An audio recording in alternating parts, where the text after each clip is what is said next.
If you haven't heard about Anchor, it's the easiest way to make a podcast. Let me explain. It's free.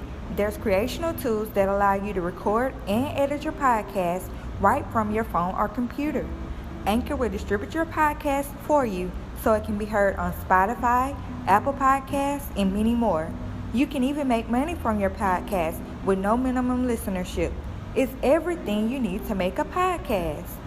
Go ahead and download the free Anchor app or go to anchor.fm to get started.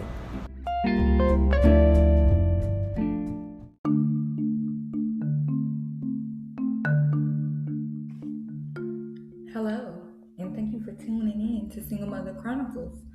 This is your host, Ty, coming to you on this beautiful Saturday, y'all. It is gorgeous outside.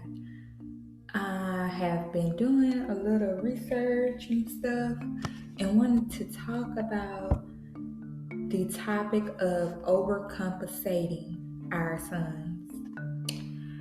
Y'all, I was talking to one of my divine sisters from my mentorship group, and she made a suggestion that I do an episode about this, y'all. Me and her had a deep conversation because it really got me to thinking some of the things that she was talking about when it comes to overcompensating for our sons. Y'all, it was really, really deep.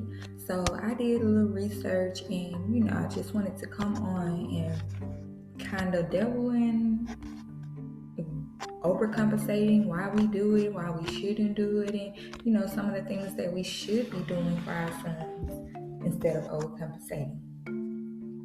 Now, to jump right into the topic, overcompensating is like when a single mother has just gone the extra mile to fill the void that she thinks her son feels because of the absence of his father. We may buy our sons more stuff, get him whatever he asks for. We might just be there when he's in trouble. We drop everything, and we might overlook some of his mistakes and not correct him or give him constructive criticism. We might, let him get away with anything and still, have his back and not chastise him for the things that he's doing that really aren't acceptable.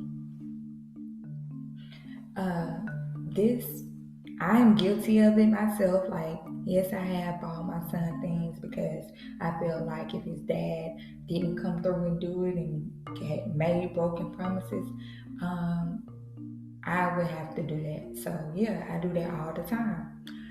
But overcompensating is bad. For one, it is hindering your son. He needs to know that he can't always have his way, and you're not always going to tolerate him making mistakes that he knows better he should know not to do. We need to always remember that even though you're only one person, you are enough. Like, you got it, you're taking care of him, and you're doing your best. Overcompensating causes guilt. It makes you just feel so guilty sometimes. It makes you feel like you should be doing more, or you just need to, allow your son to do whatever he wants. That's not the case.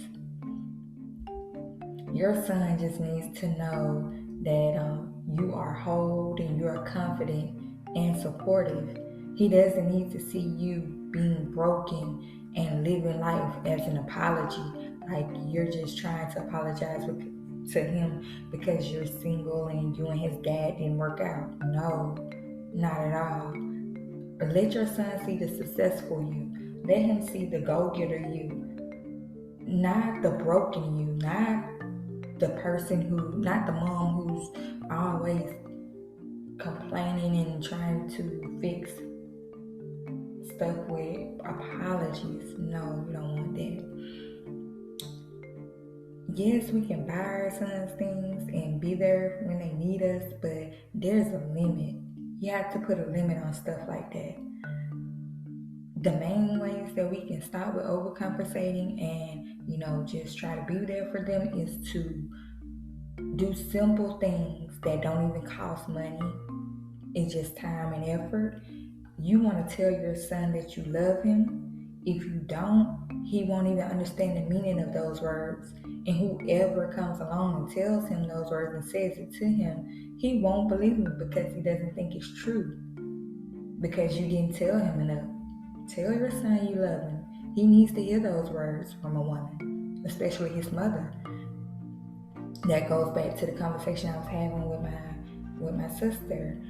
Um, we have to let them know how we feel. We have to let them know that they are loved. His dad probably grew up in a household where he wasn't told he was loved, where he wasn't paid any attention, or he might have grew up in a household where he wasn't even there with his mom. He probably lived with his grandmother. He probably was raised by his grandmother, his aunt, uncle. Who knows? You just never know. You gotta sit back and listen to your surroundings, like what's going on. You gotta think back to how your son's father was raised and what he went through. That would probably be the reason why he acted the way he acted when you were with him. You have to look at all that stuff. Another thing you want to do to help your son and to keep living and repeating the cycle is to not over criticize him. Your son is going to be trying new things. He's going to want to get out and do other stuff that, he probably didn't want to do before. You should not over criticize. You don't want him to feel bad. Yes, you want to give constructive criticism, but you don't want him to shut down on you and not try again because you put him down. Like, no, your words can cut like a knife, y'all. You want to let him know that you respect his ability to choose the things that he's interested in and wants to try. Even if it doesn't happen or isn't like what he thought it would be, don't over criticize him. You want him to do the things and do them at his best, the best of his ability. Just, doing stuff like that, over criticizing just causes the child to shut down. You don't want to do that. And please, ladies, please stop apologizing for a man who isn't in your child's life. You can buy all the extra stuff and it don't take all that.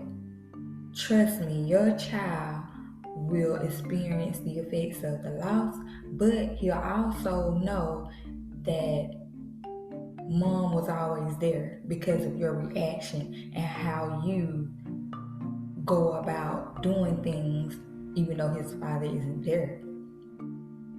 If you just keep it moving and keep it pushing and loving him without even putting emphasis on his father's absence, trust me, your son will grow up and know, like, he will say, my dad wasn't there, but mom was always made a way. Everything was always fine. We don't have to put these dudes down. We don't have to do any of that. Our kids will grow up and see, like, my mom was the GOAT. My mom made things happen. My mom, my mom, my mom.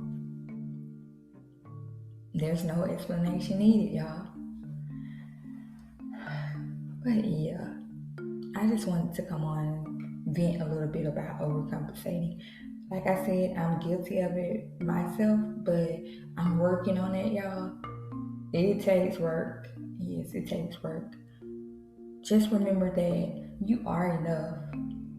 Your son loves you, and you should love on him.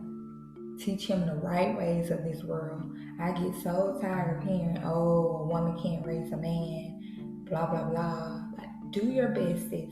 Don't let anybody judge your relationship with your child. Have the best relationship with your child that you can. Teach him the ways of the world. Just show him as much as you can as possible. Love on him. Give him a pat on the back when he's right. Chastise him when he's wrong. Y'all, this is Ty signing off on Single Mother Chronicles. Y'all have a blessed day.